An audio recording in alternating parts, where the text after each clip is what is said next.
La armadura lo es todo para Rusia. Cuando Vladimir Putin invadió Ucrania, utilizó gran cantidad de tanques y vehículos blindados, preparando el terreno para asaltos mecanizados que casi resultan. Cuando Ucrania hizo retroceder a Rusia, la cantidad de blindados aumentó. Vladimir Putin creía que una guerra de desgaste agotaría las defensas de Ucrania. Por eso su enfoque era cuantos más mejor. Vladimir Putin se equivocó. Rusia es víctima de sus propias tácticas de desgaste. Rusia está tan desesperada que usa cualquier blindado disponible. Vladimir Putin está desplegando blindados soviéticos en ruinas porque Ucrania destruyó todo lo demás. El 7 de octubre, United 24 reportó que Rusia aumentó esfuerzos para recuperar y restaurar la mayor cantidad posible de sus antiguos vehículos de combate de infantería almacenados a largo plazo. Actualmente, la atención del país está en la 111ª base central de reserva de tanques en la región de Kostroma. Esa base está siendo vaciada de los últimos vehículos de combate de infantería que le quedan y el esfuerzo no le está yendo bien a Rusia. Esos vehículos de combate de infantería no solo son viejos, muchos de ellos son solo cascarones podridos de los vehículos que solían ser. Sabemos que la 111ª base central de reserva de tanques ha sido reactivada debido a imágenes satelitales que muestran que hay mucha actividad en el lugar. John P. X compartió imágenes que muestran el antes y después de la base. Eso muestra cómo retiran viejos vehículos de combate de infantería, probablemente porque Rusia planea reparar tantos como sea posible.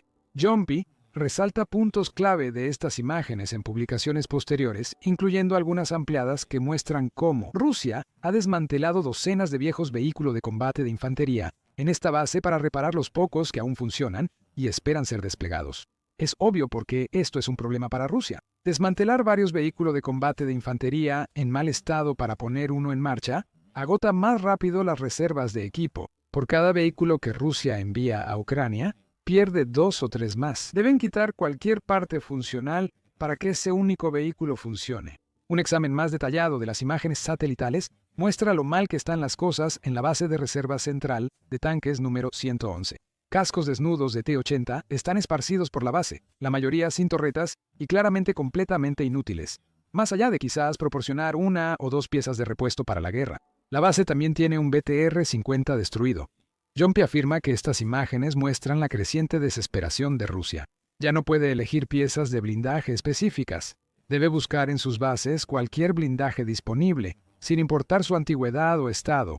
United 24 dice que analistas creen que los vehículos en las fotos se restauran para enviarlos a Ucrania, o, en la mayoría de los casos, desmantelados para piezas, lo que ayudaría a mantener las reservas rusas en funcionamiento. Rusia lleva tiempo canibalizando vehículos viejos para mantener otros funcionando.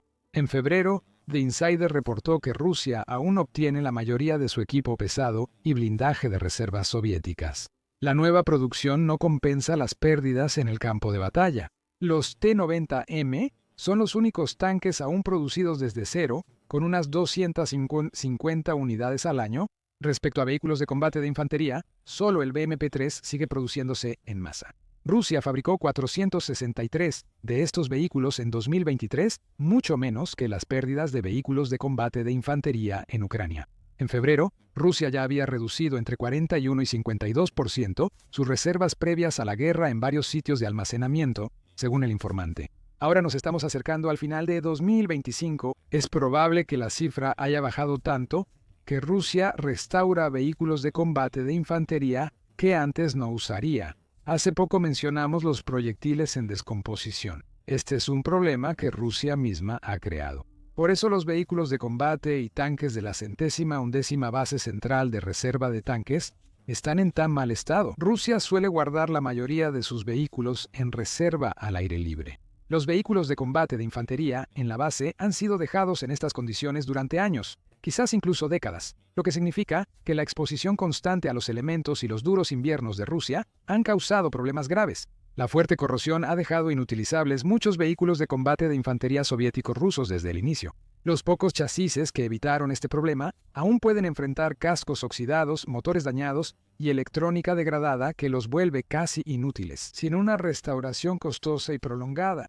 Y aun cuando Rusia ha pasado por todo el trabajo de restauración, ¿con qué se queda? Con un vehículo de combate de infantería de la era soviética que un dron ucraniano podría sacar de combate en segundos. Putin debe estar dándose de topes. Una política de almacenamiento al aire libre, que probablemente tenía la intención de ahorrarle algo de dinero a Rusia en tiempos de paz, ahora le ha salido muy cara a Putin. Francamente, la forma en que Rusia almacena lo que podría haber sido equipo útil es impactante, dijo Dargens. Lo mencionó en un artículo de noviembre de 2024, citando a un bloguero militar ruso que analizó problemas en los sitios de almacenamiento de equipo militar ruso. Dargin lo dice. El bloguero lo señala. Almacenar equipo al aire libre es una práctica que se remonta a la era soviética, cuando los recursos para construir incluso los refugios más simples eran muy limitados. El bloguero calcula que suelen requerirse 3 BMP-1 o BMP-2 dañados para crear uno funcional tras renovaciones importantes, informa el medio, confirmando lo que mencionamos antes. Una instalación de 5.000 vehículos de combate de infantería solo produciría unas 1.600 realmente utilizables en este caso. El resto sería desmantelado en una búsqueda desesperada de cualquier componente o pieza que pudiera usarse en los vehículos que no están tan deteriorados como los demás. Rusia agravó sus problemas de equipo al vender durante años su mejor equipo soviético a otros países antes de la invasión de Ucrania por Putin. La falta de previsión sorprende. Presumiblemente, Putin ha sabido que quería lanzar una invasión a gran escala de Ucrania desde que comenzó su campaña inicial de agresión en 2014. Rusia vendió y se quedó con el stock soviético más viejo y de menor calidad, buscando las pocas ganancias posibles. Quizás no fue una falta de previsión, sino más bien arrogancia. Putin creyó que los vehículos de combate de infantería, que ahora restaura urgentemente en la base de reserva de tanques 111, nunca saldrían a la luz porque Ucrania se rendiría al invadir Rusia. Cuando eso no sucedió, rápidamente se hizo evidente que las enormes reservas de blindados de Rusia eran una ilusión. Según los informes de Dargen, el bloguero militar, la cantidad de blindados utilizables que tiene Rusia es aproximadamente un tercio de lo que se creía que tenía antes de que comenzara la guerra. No creas que estos problemas de descomposición y canibalización solo ocurren en la 111ª base central de reserva de tanques. Otras instalaciones rusas tienen los mismos problemas. En julio, un grupo de partisanos ucranianos llamado Artesh, que opera en Crimea, exploró el territorio de una unidad médica militar con base en Sebastopol. No solo los tanques y vehículos de combate de infantería se pudren por la exposición a los elementos en Rusia. La unidad está en decadencia, el territorio descuidado y el equipo pudriéndose al sol. Las medidas de seguridad fallaron totalmente. Hay una guardia diaria en el lugar. La mayoría duerme o empieza a beber en la tarde, informó Artesh tras el regreso de sus exploradores. Casi un año antes, en septiembre de 2024, Defensa Express publicó un artículo interesante en el que informaba sobre los resultados de un pequeño examen de 61 tanques principales de batalla T-80 de Rusia. Como en la 111ª base central de reserva de tanques, estos tanques también están almacenados a largo plazo. Para Rusia, eso significa que los dejan afuera sin ni siquiera la protección más básica para cubrirlos. De 61 tanques revisados, 44 tenían fallas técnicas que los volvían inutilizables en Ucrania. 21 fallas eran del armamento de los tanques. El resto, de transmisiones de radio eléctricas o equipo del motor. De nuevo, estamos viendo que ese número de 1 de cada 3 aparece. De los 61 tanques, aproximadamente 2 tercios no eran utilizables, y el otro tercio probablemente requería mantenimiento mediante la canibalización de los tanques que no funcionaban. Una y otra vez vemos el mismo problema. Rusia agota lo que envía a Ucrania, por desesperación. Luego recurre a reservas que ya se están pudriendo, o en el mejor de los casos, en estados de deterioro. Si tomamos Crimea como ejemplo, las tropas rusas ni siquiera mantienen el equipo que reciben tras ser enviado. No sorprende que Putin esté desesperado. La podredumbre es más profunda de lo que pensó. Volvamos a centrarnos en la 111ª base central de reserva de tanques por un momento. United 24 Media afirma que esta base es una instalación clave de almacenamiento de Rusia en el Distrito Militar Central. En otras palabras, no es una base olvidada desde hace mucho tiempo que Rusia acaba de recordar que tiene. Eso al menos explicaría el mal estado de sus tanques y vehículos de combate, si no es una excusa. Esta base resguarda gran parte de la reserva de blindados de Rusia. Lógicamente, uno pensaría que eso también significaría que es una base donde Rusia invierte mucho en mantenimiento y almacenamiento adecuado. Aparentemente no es así. En 2022, United 24 reportó que la 111A, Reserva Central de Tanques, tenía 307 tanques operativos, 61 almacenados en aire seco. Así que al menos, Rusia estaba cuidando algunos de sus tanques en el mismo año en que invadió Ucrania. Claro, solo estaba cuidando alrededor de una quinta parte de ellos, pero eso es mejor que nada. La instalación almacenó 561 blindados en reserva y 207 más estaban destinadas a eliminación. La base contaba con 1.075 tanques y 360 estacionamientos cubiertos. Eso habría estado bien si Rusia solo usara tanques en servicio. En la 111ª base central de reserva de tanques, había espacios de estacionamiento cubiertos, pero no eran suficientes. Eso también ofrecía condiciones de almacenamiento en seco dentro de hangares para proteger los tanques operativos de la base de los elementos.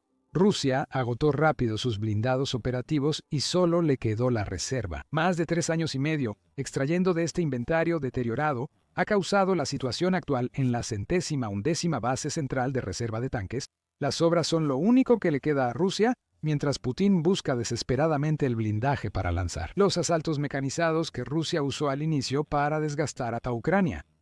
¿Cómo llegó Rusia a estar tan desesperada? Ucrania es la respuesta. Rusia retira los últimos vehículos de combate y tanques antiguos de la 111ª base central de reserva de tanques porque Ucrania ha destruido absolutamente todo lo demás que Rusia ha enviado. Solo necesitamos ver los números en bruto para darnos cuenta de eso. El Ministerio de Finanzas de Ucrania informa que Rusia perdió 11.240 tanques en Ucrania entre el inicio de la invasión de Putin y el 8 de octubre de 2025. Los vehículos blindados de combate, incluidos los vehículos de combate de infantería, han salido peor librados. Rusia ha perdido 23.324 de ellos hasta el 8 de octubre, y solo el 7 de octubre se destruyeron 5 de esos vehículos. Recuerda las cifras de producción de Rusia que mencionamos antes en el video. Te dijimos que Rusia solo está fabricando alrededor de 250 nuevos tanques T-90 al año, junto con 463 vehículos de combate de infantería modernos. Eso no es ni de cerca suficiente para cubrir las enormes pérdidas de Rusia en Ucrania. 250 T-90 nuevos no compensan un desgaste anual de 3.000 tanques. Lo mismo sucede con los vehículos de combate de infantería. Rusia pierde unos 6.500 blindados al año. Lo que Rusia está construyendo no representa ni una décima parte de lo que está perdiendo en Ucrania. Por eso están saqueando los depósitos. Rusia depende de su blindaje antiguo y oxidado porque no tiene más opciones. Se duda cuánto tiempo Rusia podrá mantener esta estrategia antes de enfrentar problemas. Volviendo a la 111ª base central de reserva de tanques, solo para ver que ya no queda nada para revivir. Rusia parece quedarse sin recursos, según un inesperado conjunto de estadísticas. El 9 de septiembre, historias importantes informaron que los datos del proyecto de inteligencia de código abierto Oryx sugieren que las pérdidas de equipo de Rusia durante el verano de 2025 disminuyeron significativamente en comparación con meses y años anteriores. Las pérdidas del verano de 2025 fueron menores que en otros veranos de la guerra en Ucrania. Rusia perdió 83 tanques y 189 vehículos blindados entre junio y agosto de 2025. En 2024, Rusia perdió 268 tanques y 619 blindados. En 2023 se perdieron 274 tanques y 468 vehículos. En 2022, 252 tanques y 411 vehículos blindados. Parecía que había una tendencia constante al alza en las pérdidas de Rusia durante los 3 años anteriores, solo para que el verano de 2025 revirtiera la tendencia. Esto es notable, porque Rusia lanzó una gran ofensiva en verano de 2025, lo que supondría mayores pérdidas. Así que hay que hacerse la pregunta, ¿qué pasó? Rusia no tuvo gran éxito en verano, pero Ucrania tampoco destruyó mucho de su blindaje. Las tropas rusas luchaban con menos blindaje por la grave escasez de equipo tras casi 4 años de destrucción por parte de Ucrania.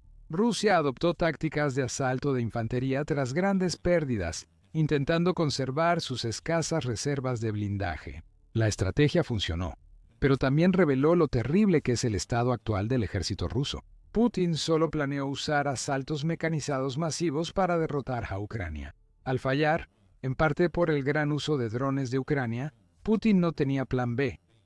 Rusia continuó con estos asaltos mecanizados hasta llegar a su situación actual. Ya no hay más blindados, los soldados rusos tienen que pelear sin ellos. Como informó Novaya Gazeta en julio, Rusia opera actualmente con lo mínimo. Destaca que un medio ucraniano llamado Dialogua ha informado que los tanques rusos, en particular, han dejado de existir como un factor en el campo de batalla. El medio agrega que el Instituto para el Estudio de la Guerra cree que Rusia va camino a agotar sus reservas de blindados para finales de 2025, aunque el grupo de expertos indica que Rusia aún conserva el 46% de sus tanques 42% de vehículos de combate de infantería y 48% de transportes blindados previos a la guerra. Con esos números, parecería que Rusia podría seguir sus asaltos mecanizados años más, pero no puede. Las imágenes satelitales de la 111ª base central de reserva de tanques lo muestran. Tener casi la mitad de tus reservas previas a la guerra no importa mucho si la mayoría son vehículos viejos y en mal estado. Los números no mienten, pero tampoco cuentan toda la historia. Rusia no tiene casi nada en sus instalaciones de almacenamiento. Esto se debe a que Ucrania ha destruido sistemáticamente el blindaje enviado por Rusia. ¿Qué hace Rusia para resolver estos problemas de blindaje? Sus soluciones van de lo lógico a lo ridículo. Rusia busca aumentar la producción de armas y blindaje para cubrir los grandes vacíos causados por años de fracasos en Ucrania. El 8 de septiembre, Defense Blog reportó que Rusia planea fabricar cientos de tanques, misiles y aviones para finales de 2025. Sin embargo, las cifras compartidas coinciden con las que ya conocemos. Rusia planea fabricar 250 T-90 nuevos, pero esto no basta para cubrir sus pérdidas. Rusia podría estar cubriendo esos vacíos produciendo más drones, como Ucrania, para la guerra en Ucrania. Así lo afirmó Vladimir Skovitsky, subdirector de inteligencia de defensa de Ucrania, a Defense Blog. Ha crecido la producción de vehículos aéreos no tripulados, especialmente Geran Harpy y drones vista en primera persona. Eso es totalmente lógico.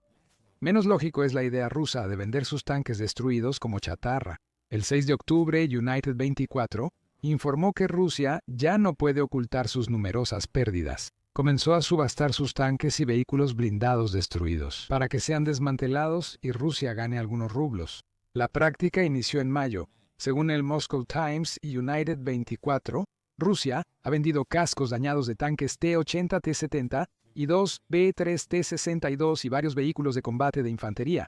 Los precios por unidad van de $38,800 a $53,300. United 24 agrega: si la 111ª base central de reserva de tanques es un ejemplo, Rusia podría ganar millones vendiendo su blindaje inútil. Eso no resolverá todo el problema de falta de blindaje para Ucrania, pero Rusia tiene otra solución para eso. Caballos. Sí, escuchaste bien, caballos. En un informe del 7 de octubre, United 24 revela que Rusia ha revivido el antiguo arte de la caballería montada, algo que, según el medio, no se había utilizado desde la década de 1950. Por supuesto, no funcionó.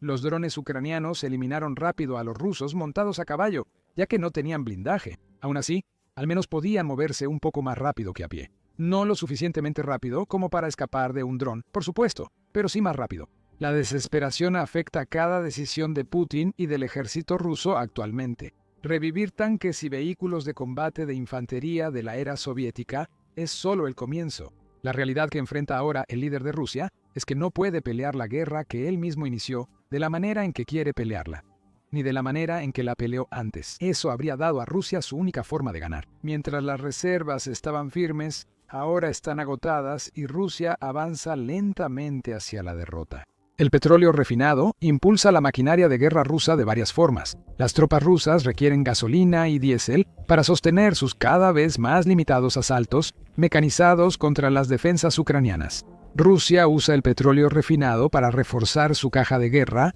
y calmar a su pueblo mediante exportaciones. Al tener gasolina, pueden seguir con su vida diaria, pero esto se está desmoronando para Rusia. La línea de vida del petróleo refinado colapsa y Rusia no puede evitarlo. Septiembre fue el mes infernal de Vladimir Putin, ya que Ucrania y Europa se unieron para arrancar el corazón aceitoso y palpitante de Rusia y dejar al país en un estado de pánico en el proceso. Hay una cifra que le dolerá a Putin más que cualquier otra: 1 millón. Esa es la cantidad de toneladas de gasolina que Rusia perdió en septiembre por ataques con drones de Ucrania y medidas europeas más estrictas. Euromaidan Press dijo el 7 de octubre que los ataques y sanciones se combinan, ya que medidas de la Unión Europea y los constantes ataques con drones de Ucrania han dejado a Rusia sin salida. ¿Rusia acepta la escasez interna? Si sucede, el impacto de la guerra en Ucrania llegará a Moscú y Putin enfrentará presión interna.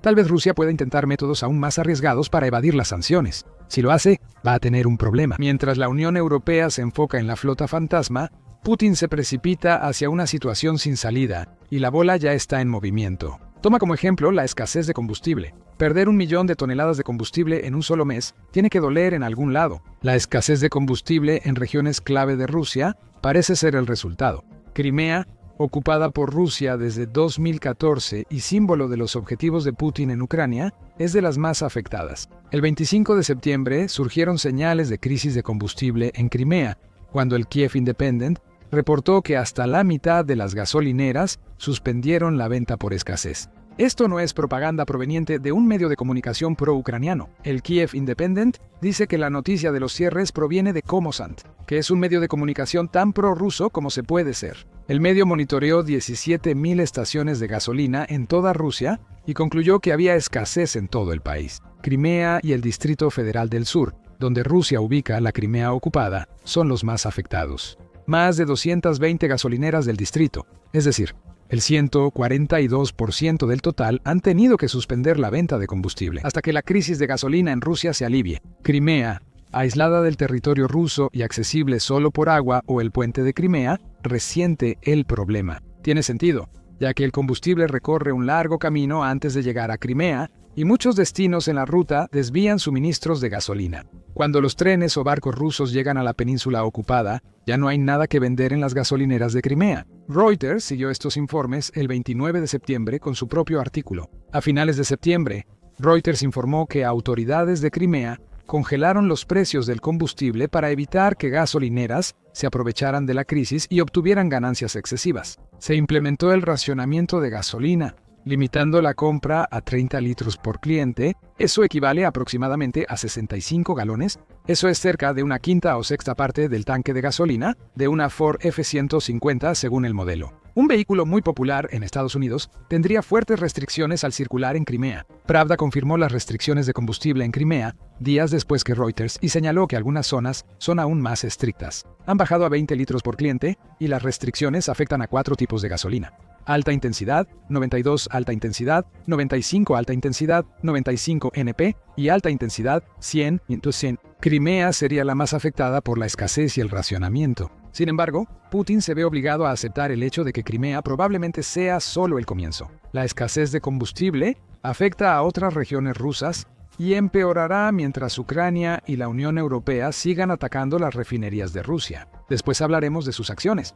Primero, el resultado principal. La pérdida de 1 millón de toneladas en septiembre podría ser el límite, pero no es la única cifra relevante en la crisis de refinación de petróleo en Rusia. Euromaidan Press señala que los ataques ucranianos a refinerías desde agosto han dejado fuera del 40% de la capacidad de refinación rusa. Fuera de línea, las principales refinerías, como las de Ryazan y Kinev, han sido golpeadas por ataques repetidos que no muestran señales de detenerse.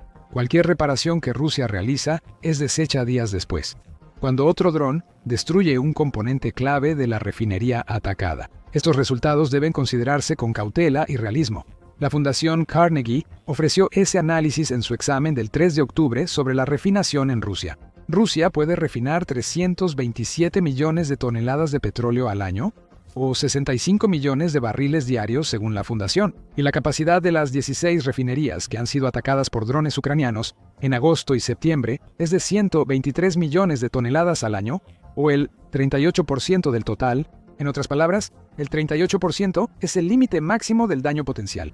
Límite máximo es clave, pues atacar una refinería y dejarla inoperante son cosas distintas. Habiendo dicho eso, la Fundación Carnegie plantea algunos puntos interesantes. La capacidad de refinación de Rusia, en teoría, no es igual a la real. El 22% de las refinerías rusas están inactivas, por lo que el país produce 270 millones de toneladas de productos refinados al año, en vez de 327 millones. Ucrania ha estado atacando las refinerías activas, lo que significa que está afectando al otro 78% de la capacidad de refinación de Rusia. Rusia también tiene excedentes de gas y diésel, señala el informe. El país produce 16% más gasolina y 32% más diésel de lo que necesita anualmente para consumo interno. Rusia cuenta con una gran reserva de nafta convertible en gasolina Euro 3 usando aditivos. Recuerden esto, pronto retomaremos el tema de los aditivos. La Fundación Carnegie considera que el 38-40% es quizás demasiado optimista.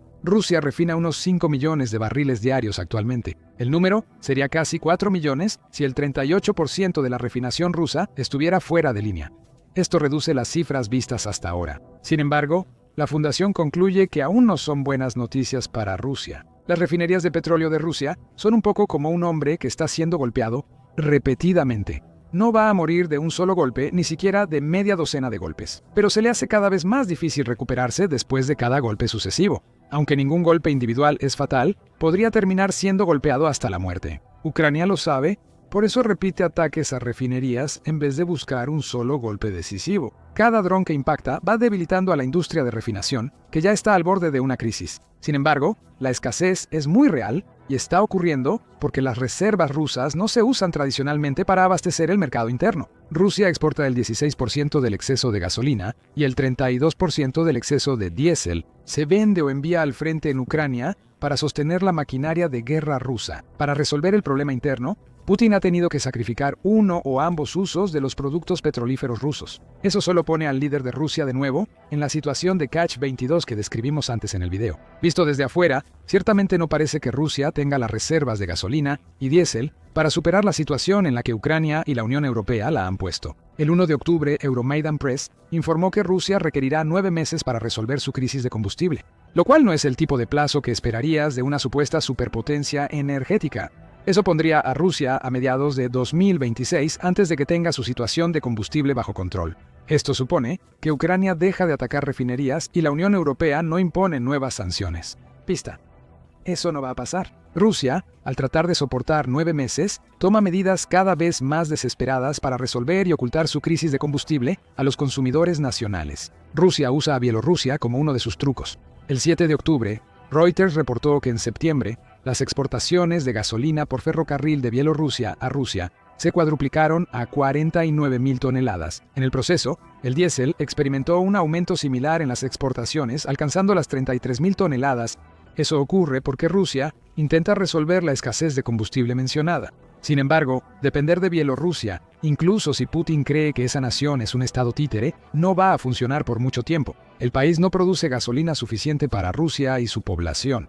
Mira nuestro video para aprender más. Que Rusia dependa de Bielorrusia para petróleo refinado muestra la creciente desesperación de Putin. Como Bielorrusia solo brinda alivio temporal, Rusia ha tomado otras medidas ante su crisis de gasolina, según el Moscow Times. El 1 de octubre anunciaron que Rusia eliminará los aranceles a la importación de gasolina. Además, quitará la prohibición de un aditivo relacionado con el posible uso de nafta antes mencionado. Juntas, estas medidas podrían devolver unas 350.000 toneladas de gasolina al mercado ruso cada mes. No cubre el 1.000.000 de toneladas que Rusia perdió en septiembre, pero podría acortar un poco las filas en las gasolineras. Rusia inyectará unas 10.000 toneladas de diésel al mes en el mercado interno, si se aprueban estas medidas. El Moscow Times agrega que este enfoque podría no funcionar tan bien como Rusia espera. El medio señala que el alto costo del transporte podría anular los beneficios para los rusos de acceder a combustible sin impuestos. También se propone permitir el uso limitado de etanol en la gasolina, junto con hacer que las normas sean lo suficientemente laxas como para permitir mayores proporciones de hidrocarburos aromáticos.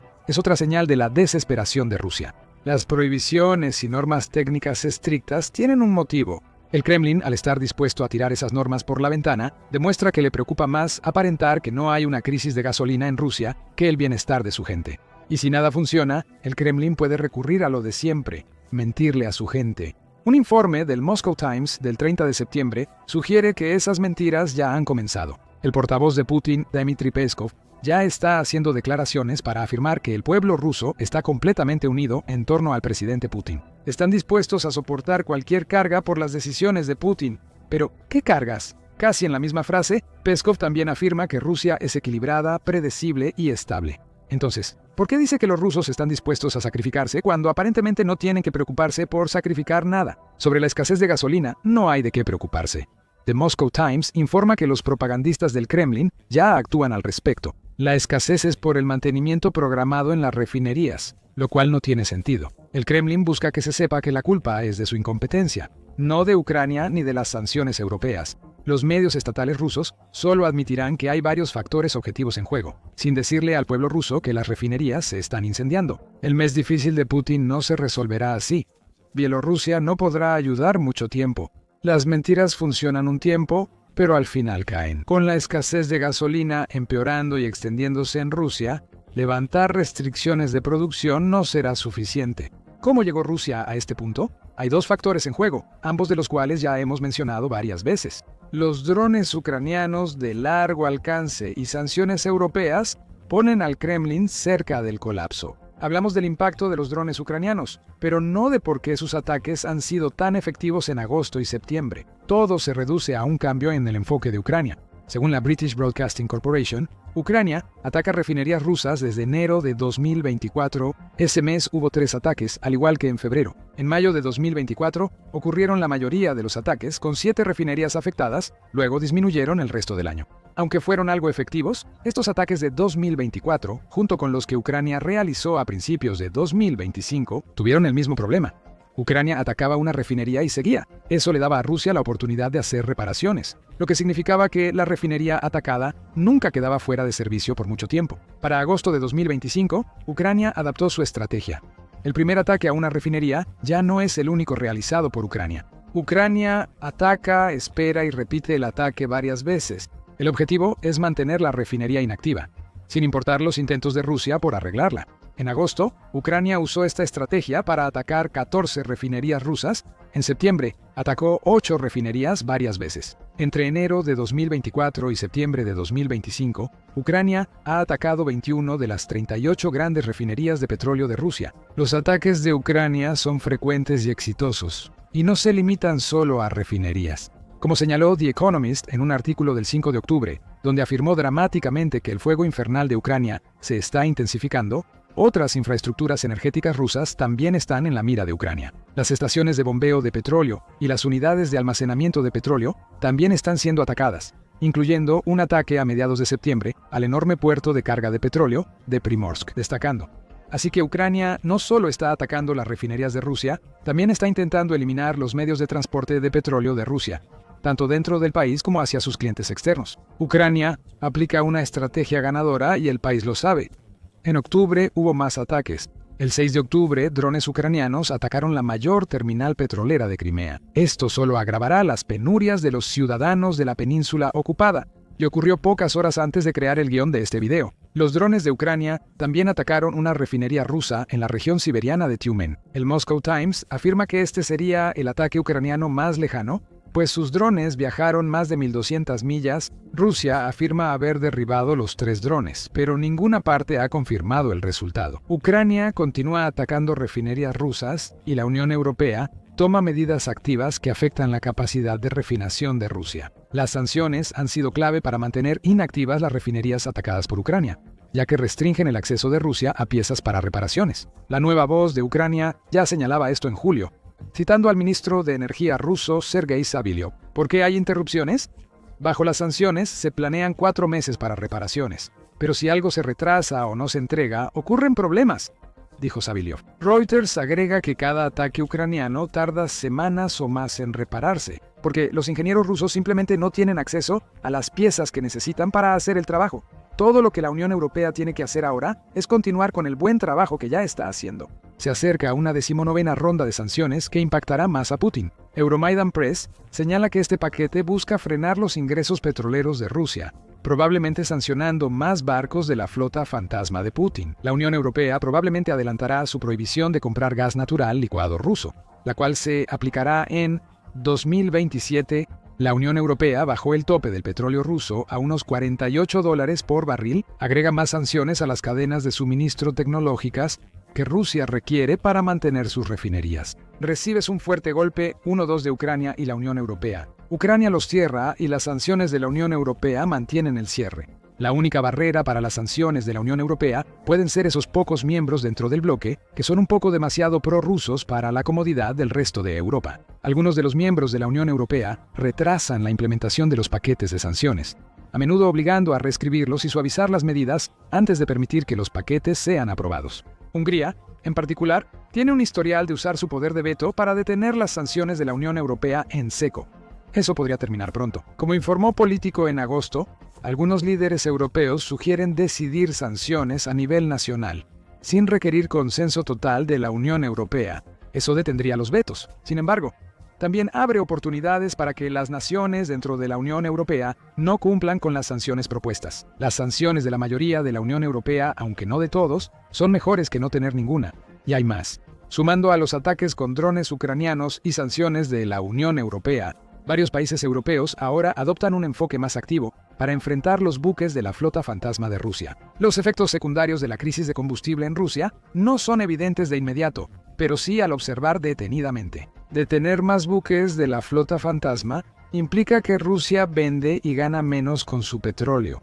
Esto también implica que no puede costear muchos de los componentes y piezas aún disponibles para reparar las refinerías. Rusia usaría su flota fantasma para comprar piezas a terceros que las obtienen de países que sancionaron a Rusia. Restringir el flujo también limita el refinado ruso y agrava el difícil mes de Putin. Francia ha sido noticia por esto. En octubre, funcionarios franceses abordaron un barco sospechoso de la flota fantasma y arrestaron a su capitán. Putin calificó el incidente como piratería. Pero para Francia, esto envió un mensaje de que la nación ya no toleraría los barcos rusos que evaden sanciones de manera sospechosa en sus aguas. Ese capitán de barco irá a juicio en febrero, según The Guardian. Será interesante ver si otros países de la Unión Europea siguen a Francia.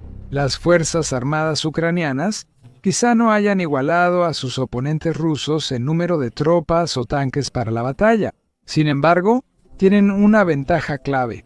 Juegan en casa y luchan en su propio territorio, conocen el terreno y saben usarlo para obtener ventajas sobre sus enemigos. Esto sucede una y otra vez en territorios clave de primera línea, y acaba de ocurrir una vez más en la frontera entre las regiones de Lugansk y Donetsk. Ahí, las unidades rusas creyeron que harían retroceder a los ucranianos, pero lo que pasó después los sorprendió. El incidente ocurrió en el bosque de Serebliansky, en el Oblast de Lugansk, cerca de Krymina, cerca de la frontera con Donetsk. Este denso bosque cubre 265 acres junto al río Seversky Donetsk. Alguna vez fue una reserva natural pacífica y un refugio para la vida silvestre. Ahora, como está ubicado justo en la línea del frente del conflicto, es un enorme campo de batalla. Su terreno complicado, cubierto en gran parte por árboles y con zonas pantanosas, hace difícil que fuerzas ucranianas o rusas lo ocupen o atraviesen con seguridad.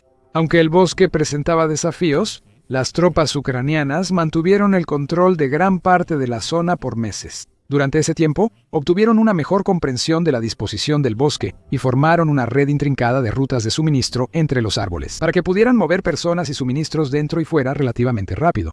Los rusos bombardearon la zona varias veces y lograron hacer retroceder a las fuerzas ucranianas usando drones para controlar las rutas logísticas que Ucrania había establecido. Sin embargo, aunque esto podría parecer una gran victoria para los rusos en ese momento, las fuerzas de Ucrania pronto encontraron la manera de cambiar las tornas contra su enemigo, transformando inteligentemente su retirada en otra ventaja táctica. Porque los rusos no hicieron lo que hicieron los ucranianos. No entraron al bosque, ni aprendieron el terreno, ni crearon su propia red de suministro. En cambio, simplemente empezaron a usar esas mismas rutas que los ucranianos habían establecido para canalizar rápidamente más tropas y equipo por la zona, preparándose para la siguiente ofensiva más adentro de la región de Donetsk. Como las tropas de Ucrania conocían bien la zona, sabían qué rutas usarían los rusos. Comenzaron a enviar drones al bosque para atacar con precisión vehículos, personal y recursos rusos. Pronto aparecieron videos militares de la zona mostrando el impacto de los ataques.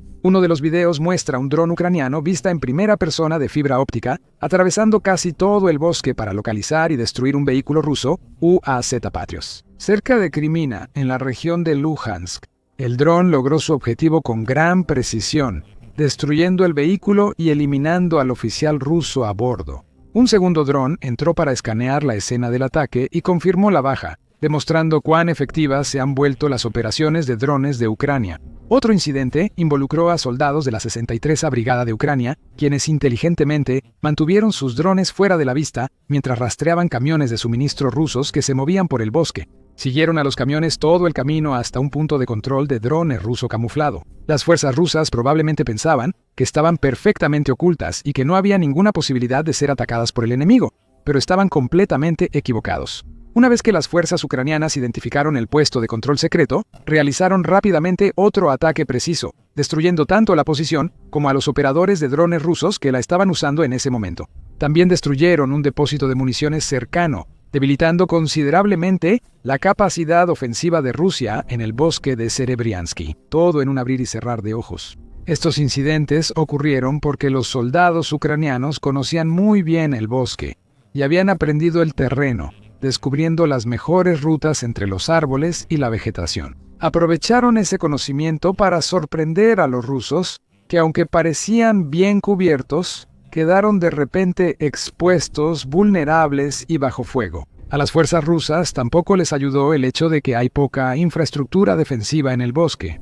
De nuevo, todo esto se debe a Ucrania. Aunque las tropas ucranianas controlaron la zona por mucho tiempo, no cavaron muchas trincheras, túneles ni instalaron muchas fortificaciones. Se fueron rápido al empezar los ataques rusos, dejando casi nada atrás para el enemigo. Por eso, los soldados rusos solo confiaban en los árboles como cobertura. Si buscaban una mejor posición defensiva, tendrían que cavar trincheras y construir fortificaciones, lo que demandaría tiempo, mano de obra y recursos. Como las tropas rusas de primera línea suelen estar mal abastecidas y agotadas por falta de comida, agua y descanso, no tendrían energía para construir nada importante. De hecho, los informes indican que las tropas en la zona simplemente han estado aprovechando al máximo agujeros de zorro básicos y refugios improvisados aquí y allá, los cuales ofrecen muy poca protección contra ataques de artillería y ninguna protección cuando se trata de drones, que pueden detectar fácilmente a los soldados en tierra y eliminarlos antes de que siquiera tengan oportunidad de reaccionar. Estas tropas rusas tienen pocas posibilidades de sobrevivir, y desafortunadamente para ellos, sus comandantes han mostrado constantemente un descarado desprecio por el valor de la vida.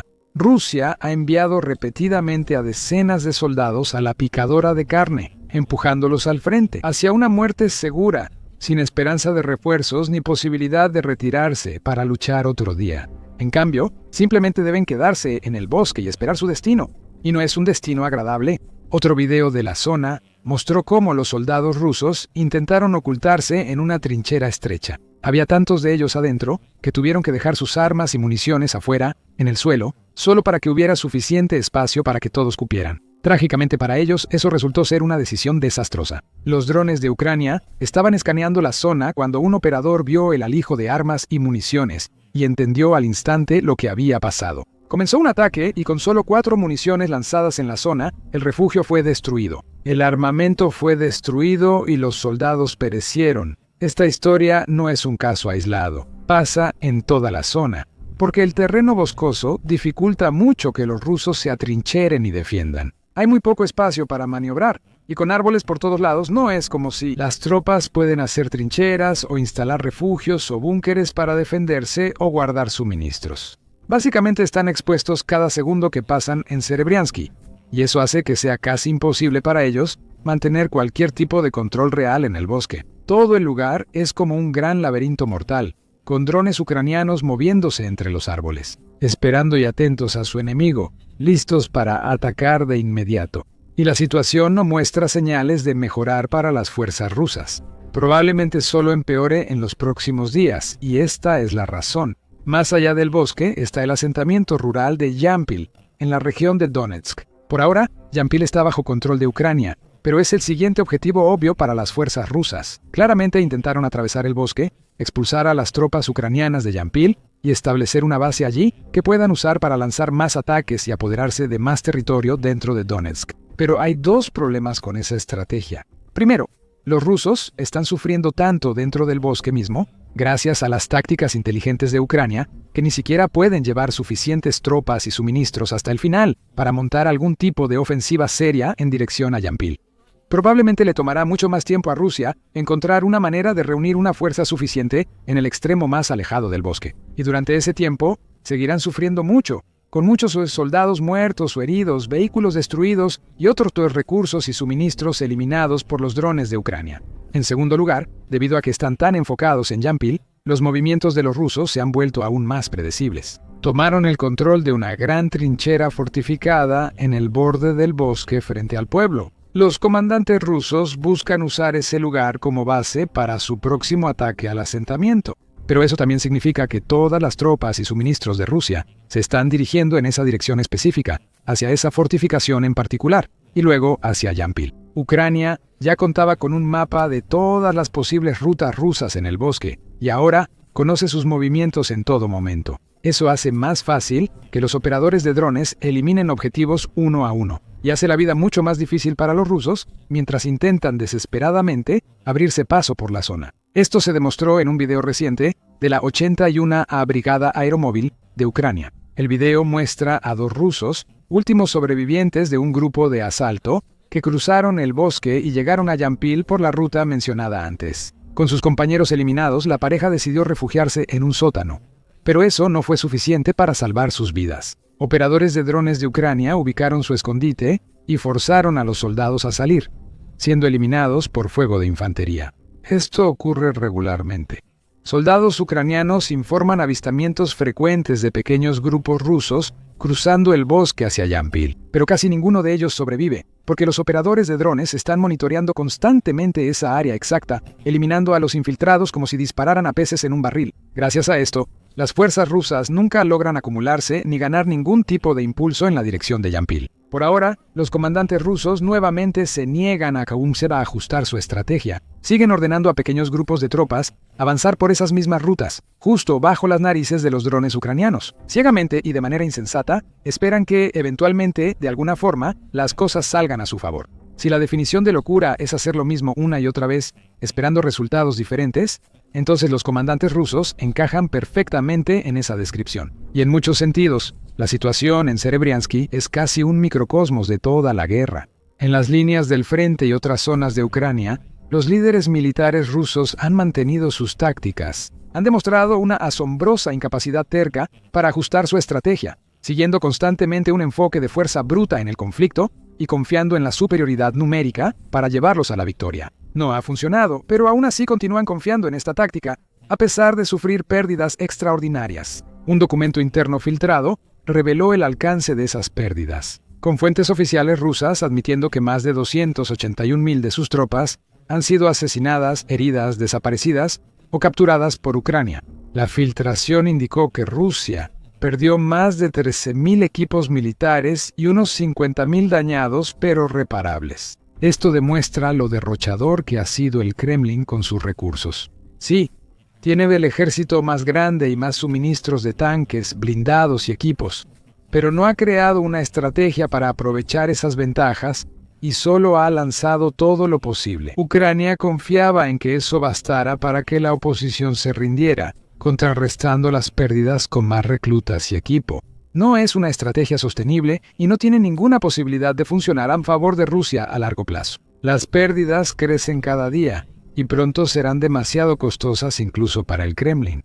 La misma historia se repite en los alrededores del bosque Serebriansky, aunque en menor escala. Rusia está usando a sus tropas como carne de cañón, enviando más unidades y viendo cómo su personal y equipo, incluidos vehículos y municiones, son destruidos por drones ucranianos. Pero en lugar de pensar en una estrategia alternativa, tomar una ruta diferente a través del bosque, o incluso encontrar una manera de rodear completamente Serebriansky y sorprender a Ucrania con algún tipo de maniobra táctica de flanqueo, los comandantes del Kremlin insisten en tomar decisiones cansadas, derrochadoras y francamente incompetentes.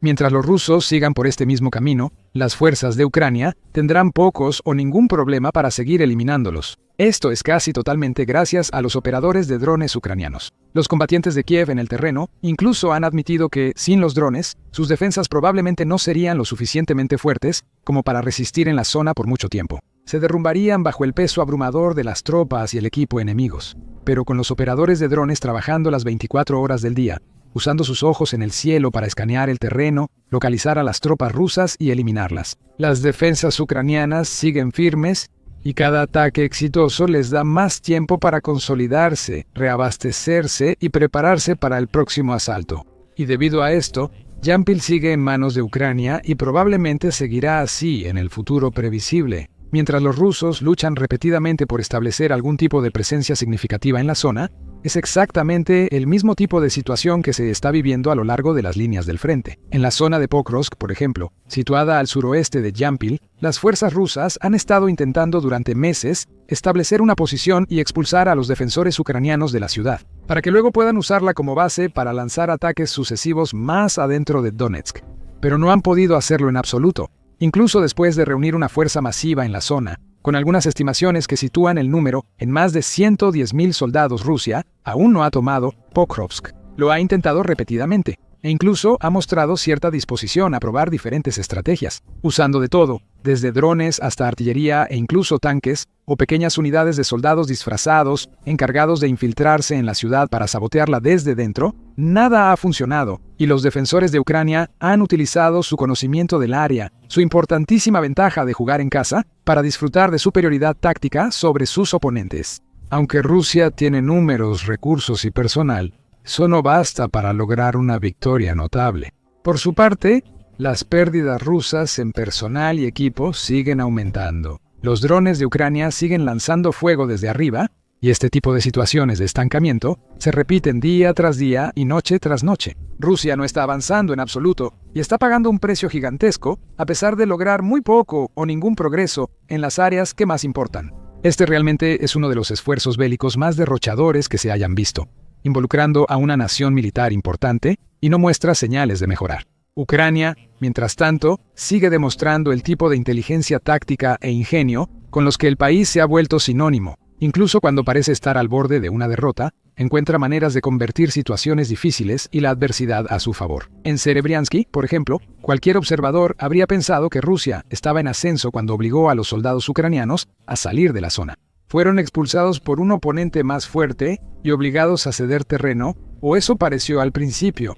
Ucrania solo tomó la decisión inteligente. Las fuerzas de tropas indias podrían haberse quedado en el bosque y haber llevado a cabo batallas largas y prolongadas, con el enemigo probablemente perdiendo muchas vidas y suministros en el proceso. Eso es exactamente lo que Rusia habría hecho, pero Ucrania no actúa como Rusia. Sus comandantes prefieren pensar 2, 3, 4 pasos adelante, en lugar de enfocarse únicamente en el momento presente. Para ellos no es solo controlar territorio, sino aprovechar al máximo el que tienen. Por eso tomaron la decisión táctica de sacar a las tropas del bosque. Luego lograron hacer de ese bosque una trampa mortal para el enemigo. Atrajeron a los rusos para que usaran las mismas rutas y caminos, convirtiendo una aparente debilidad en una gran ventaja. Ucrania vuelve a tener la ventaja, mientras Rusia lucha por sobrevivir y sus escuadrones caen ante los drones ucranianos, antes de que puedan tomar cualquier tipo de impulso. El bosque de Serebriansky iba a ser la base de lanzamiento de Rusia para atacar Yampil y más allá.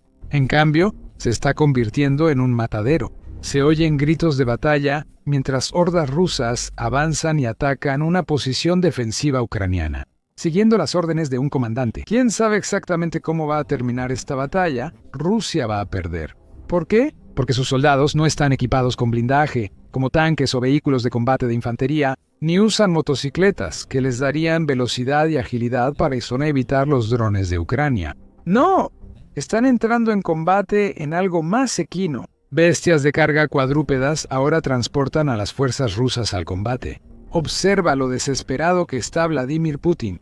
Las tropas rusas ahora montan caballos en el infierno de drones de la guerra en Ucrania. Aún peor, como informó United 24 Media, el 7 de octubre, el soldado ruso que iba a caballo ya fue asesinado. El medio dice que 2025 es la primera vez desde los años 50 que Rusia usa caballería contra un enemigo. Esto no solo implica usar caballos o burros para transportar equipo. Rusia ha enviado a un soldado completamente equipado en un asalto a caballo y por alguna razón parece que esperaba que ese soldado atravesara las oleadas de drones de Ucrania para llegar a alguna posición.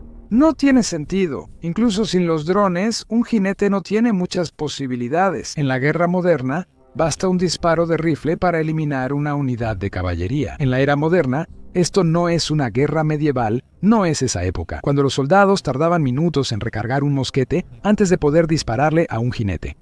Es 2025. Hay drones, rifles y minas. Prácticamente cualquier arma que Ucrania decida usar es suficiente para eliminar a un jinete ruso. Por supuesto, al final fue un dron el que acabó con el desafortunado caballerizo ruso. Y las imágenes confirman todo el fiasco. El video fue compartido por la cuenta de Yigal Levin en X, que señaló que fue grabado por un dron operado por un miembro del 132º Batallón de Ucrania.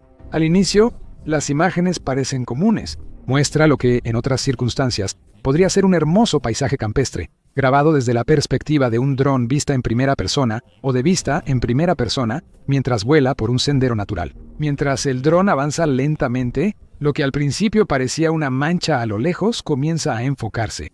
No es una mancha, es un caballo. Quizá, de alguna manera, en medio de toda la guerra en el campo de Ucrania, un solo caballo salvaje logró sobrevivir y estaba vagando por el campo. Pero no, eso no es lo que está pasando. Cuando el dron se acerca, pronto queda claro que un hombre está cuidando al caballo. Está vestido con ropa militar y no tiene idea de que el dron lo está observando. Ese hombre es un soldado ruso y está a punto de convertirse en una baja. En cuanto el operador se da cuenta de lo que está viendo a través de los ojos de su dron vista en primera persona, el dron acelera. Se enfoca en el soldado, quien se da cuenta del peligro en el que está demasiado tarde. Un último intento desesperado de saltar lejos de su caballo falla, y el dron de Ucrania logra un impacto directo en el suelo entre ellos. Tanto el caballo como el jinete murieron, porque Putin se ha vuelto tan desesperado que está enviando a sus soldados a la batalla en animales en lugar de vehículos blindados. Defense Blog, que también publicó el video, dice que el jinete atacado no era un llanero solitario que decidió que sería mejor atacar a caballo. Formaba parte de un destacamento de caballería ruso que atacó una posición defensiva ucraniana. Obviamente, ese asalto fracasó, y Defense Blog agregó que los soldados rusos recurrieron a desmontar de sus caballos y usarlos como escudos. Al intentar evitar los drones de Ucrania, las imágenes de los drones vista en primera persona adquieren otra perspectiva. Quizás el soldado ruso no estaba simplemente cuidando a su caballo. Probablemente se escondía detrás de él, pero lo descubrieron por poner su caballo en la dirección equivocada. Los soldados de Ucrania no se sienten bien con nada de esto. Crear más bajas rusas es obviamente la prioridad de Ucrania. Sin embargo, los soldados del país preferirían no estar enviando drones para explotar en caballos. Defense Blog reporta los comentarios de un militar ucraniano que resume el impacto y la tristeza de estos incidentes. Los caballos dan lástima, pero al final son una unidad de combate. Sí, es triste, pero se trabaja para reducir las bajas humanas, dijo el miembro del servicio. Casi se podría decir que esto es insensible de parte de Putin. No hay necesidad de que Rusia use caballos para lanzar asaltos en 2025. Hasta el vehículo civil más básico tendría más velocidad y fuerza. Pero a Putin no le importa. Los caballos transportan tropas carne de cañón a donde deben morir y absorber munición ucraniana. Así que el ejército ruso está feliz de usarlos. Los soldados ucranianos, según el miembro del servicio, deben tratar a los caballos como unidades militares y eliminarlos. Lo que es evidente aquí es un uso muy cruel de los caballos por parte de Rusia. No es la primera vez que Rusia usa estos animales en Ucrania. En febrero, Newsweek informó que Rusia había comenzado a desplegar tanto burros como, sorprendentemente, camellos en Ucrania. Los animales no estaban siendo montados para combatir, más bien, Rusia los estaba usando para transportar equipo entre unidades, asegurándose de que los soldados rusos tuvieran acceso a los suministros necesarios. Ya no podía transportarse en vehículos porque muchas unidades mecanizadas rusas fueron destruidas o inutilizadas. El medio incluso citó al miembro del Comité de Defensa de la Duma Estatal de Rusia, el teniente general Víktor Sobolev, quien insinuó que Rusia estaba tomando inspiración de la Segunda Guerra Mundial. Rusia antes usaba perros y burros para transportar lo esencial. Ahora debía hacerlo igual en Ucrania. Hay grandes dificultades para abastecer unidades, subdivisiones, escuadrones y grupos de asalto, con municiones, equipo técnico militar y también comida, afirmó Sobolev. Agregó que también se usan perros y gatos para combatir ratones en las trincheras rusas. Sobolev también mencionó a los caballos, señalando que también han sido puestos a trabajar en las trincheras. Sobre los camellos, en febrero circuló una foto en redes sociales, compartida por la cuenta de Facebook. Mientras tanto, en Ucrania, la foto muestra a 3 soldados rusos y un camello. El canal mismo dice que espera que la imagen haya sido editada con Photoshop. Sin embargo, los camellos se crían en las repúblicas rusas de Tuva y Kalmukia, así que es posible que la foto sea real. El Moscow Times confirmó en marzo de 2025 que el ejército ruso usó burros. Relacionó ese uso con la falta de equipo en el frente y señaló que Rusia usa caballos y burros para transportar equipo. Aparentemente, esto es una práctica normal, cita el medio a Sobolov diciendo. Quizás lo sea. Incluso se podría argumentar que usar este tipo de animales es mejor que hacer que los soldados carguen el equipo, al menos en distancias cortas. Sin embargo, lo que pasó a principios de octubre es distinto a que el ejército ruso use caballos y burros para mover equipo. El soldado abatido por el dron de Ucrania era caballerizo. Él, junto con su unidad, lanzó un ataque a caballo, solo para descubrir muy rápido por qué fue una mala idea. Ahora que Rusia ha visto que su idea de usar caballería es tan vulnerable a los drones, uno podría suponer que abandonarían ese concepto, pero eso sobreestimaría la capacidad de Rusia para aprender de sus fracasos. No solo a Rusia le agrada que sus soldados vayan a la batalla a caballo, sino que el entrenamiento de caballería pronto se formalizará en su ejército. Para repetir, el entrenamiento de caballería se está formalizando, lo que significa que lo que parece ser un incidente aislado de soldados rusos atacando a caballo, pronto podría convertirse en algo habitual en Ucrania. La noticia es de Medusa,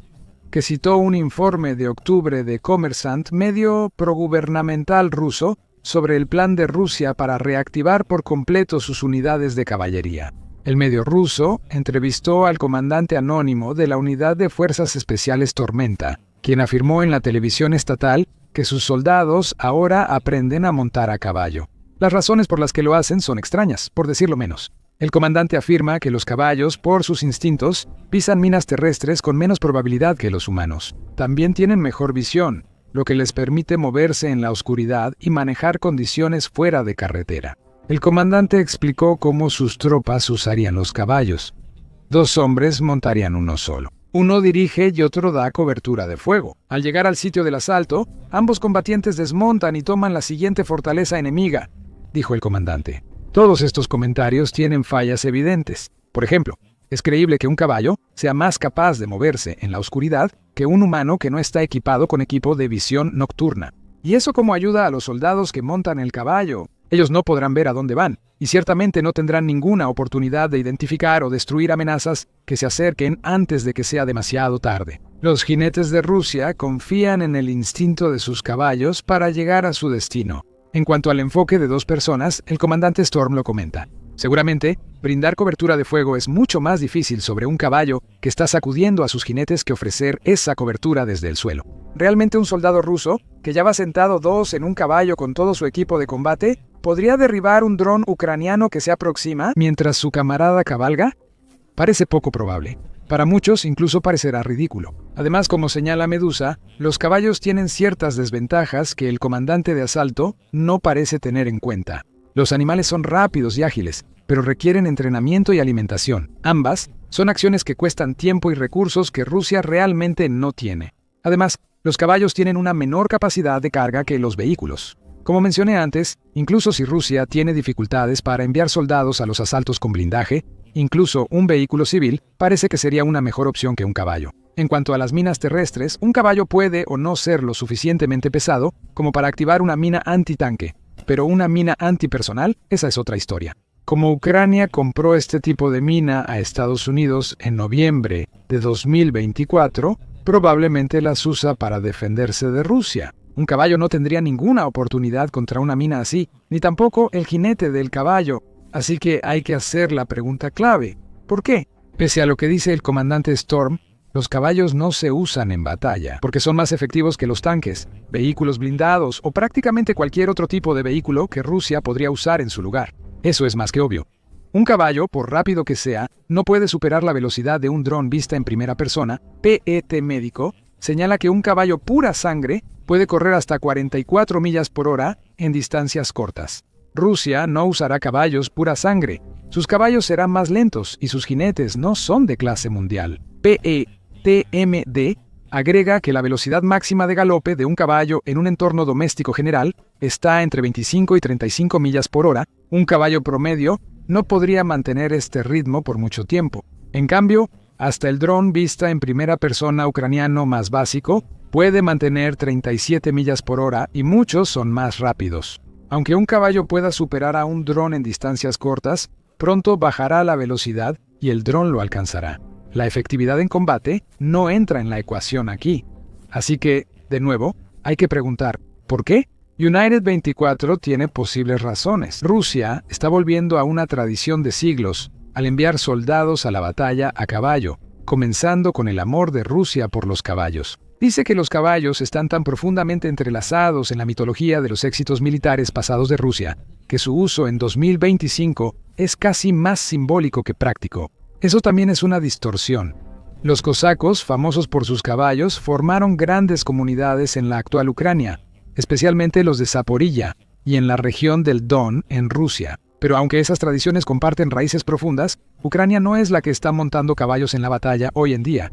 Rusia sí lo está haciendo. El amor ruso por los caballos continuó hasta el siglo XX. Para ser justos con Rusia, las bestias aún eran útiles incluso en la Segunda Guerra Mundial. Esto se evidencia en un artículo de junio de 1942 de The War Illustrated, compartido por Traces of War. Rusia cuenta con millones de caballos en el Ejército Rojo. Sin ellos, aunque existan ferrocarriles y muchos vehículos motorizados, no podría mantenerse el flujo constante de suministros. A millones que sostienen el frente de millones de millas, la Guerra Ilustrada dijo hace más de 80 años. Cientos de miles están en la línea de fuego, arrastrando cañones y municiones. Muchos también dependen de ambulancias y vehículos de suministro. Eso suena familiar. Eso era para lo que se usaban los caballos y animales similares en Ucrania antes de ser desplegados como caballería.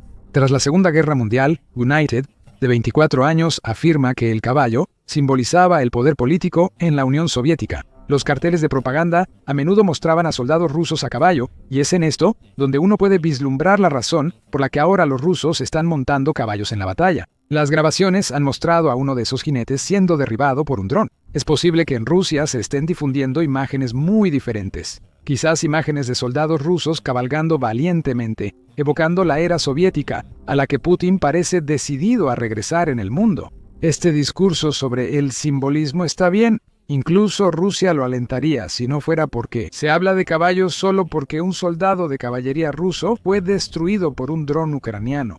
Pero dejando de lado el simbolismo, hay 3 razones reales por las que Rusia está usando caballos en Ucrania. Rusia se está quedando sin combustible, ha perdido demasiados vehículos y sus soldados están absolutamente exhaustos. Ucrania ha pasado meses destruyendo la capacidad de refinación de petróleo de Rusia. La British Broadcasting Corporation informa que Ucrania ha realizado ataques contra 21 de las 38 grandes refinerías de petróleo de Rusia desde enero de 2024. Tan solo en agosto de 2025, Ucrania atacó 14 refinerías con drones. En septiembre atacó 8. En la mayoría de los casos, no fueron ataques aislados. Ucrania atacaba, esperaba un poco y luego volvía a atacar para asegurarse de que las refinerías que dejaba fuera de servicio permanecieran fuera de servicio. Estos ataques han tenido un impacto monumental para Rusia. El país se enfrenta a una crisis de combustible porque Ucrania eliminó hasta el 40% de la capacidad de refinación rusa para septiembre y octubre de 2025 tras meses de ataques durante el año. Si bien esto está afectando a los rusos comunes, debido a la escasez de gasolina en el país, también está teniendo un impacto en las líneas del frente. El comandante en jefe del ejército ucraniano, Oleksandr Sersky, lo dejó muy claro a finales de septiembre. Las capacidades del complejo militar industrial enemigo han disminuido notablemente. Esto se ve en el campo de batalla, dijo Sersky a periodistas ucranianos. Esta es una crisis de combustible en Rusia que afecta directamente la logística y el suministro de su ejército. Rusia no tiene suficiente gasolina para enviar al frente. Los caballos no funcionan con gasolina, así que usarlos es un problema resuelto, al menos en la mente de Putin. Aunque Rusia tuviera gasolina y líneas de suministro constantes para sus tropas, no importaría. La gasolina y el diésel son inútiles sin los vehículos que los usan. Esa es otra razón por la que Rusia usa caballos para asaltos. Se está quedando sin tanques y vehículos blindados y ya lleva un tiempo así. En julio, Novaya Gazeta informó que Rusia está prácticamente agotada en cuanto a vehículos militares. Citó estadísticas compartidas por el Instituto para el Estudio de la Guerra que decía que Rusia solo tiene el 46% de sus reservas de tanques previas a la guerra y el 42% de sus vehículos de combate de infantería quedan. Sin embargo, esos números pueden parecer aceptables al principio. La mayoría de los restos de las reservas de vehículos de Rusia son piezas de blindaje de la era soviética que están en un estado terrible de deterioro. Según el Instituto para el Estudio de la Guerra Rusia, agotará sus reservas de blindaje utilizable para finales de 2025. La visión de Rusia quizás no sea tan negativa, pero explica mejor por qué usa caballos en Ucrania. Los vehículos que necesita el ejército ruso, ya sea para transportar equipo o para lanzar asaltos, son mucho más escasos que cuando Putin inició su invasión. En el uso de caballos hay desesperación. El comandante de la unidad Tormenta que mencioné antes podría intentar disfrazar el uso de caballos como una táctica deliberada. Sin embargo, en realidad es una admisión por parte de Moscú de que no tiene suficiente equipo para enviar a sus tropas. Algunos todavía pueden entrar en batalla en vehículos blindados, pero los que no pueden parecen estar recurriendo a los caballos. Y finalmente está el factor del agotamiento. Por problemas de blindaje y combustible, Rusia ahora depende más de pequeños asaltos de infantería en vez de los grandes asaltos mecanizados que prefería al inicio de la guerra en Ucrania. RBC Ucrania informó en julio que algunas unidades de infantería rusas tienen solo 3 o 4 personas. Esas unidades deben infiltrarse en las defensas de Ucrania y resistir hasta la llegada de refuerzos. Piensa lo que este enfoque implica para los soldados rusos. Deben marchar largas distancias cargando su equipo para asaltos, mientras tratan de ocultarse de los drones ucranianos. El agotamiento es tan grande que incluso las unidades que se infiltran en las defensas de Ucrania apenas resisten al encontrarlas. Con caballos, estas unidades recorren más distancia rápido y cargan el equipo pesado en ellos. Pero esto es lo que deben hacer los vehículos militares modernos, no animales muy vulnerables que no tienen resistencia a ninguna de las armas que utiliza Ucrania.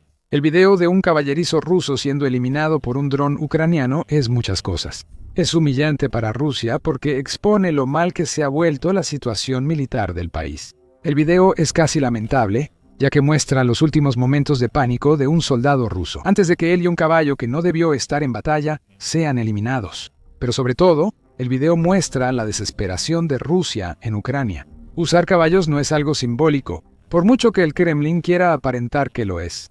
Es una tontería, y Rusia ya está pagando el precio por ello. Aún así, Rusia tampoco está logrando gran éxito con sus armas modernas. Varias de sus supuestas armas imparables han sido eliminadas, pues Ucrania las destruyó. Descubre más en nuestro video y recuerda suscribirte a The Military Show para más cobertura sobre las tácticas más extrañas de Rusia en la guerra de Ucrania.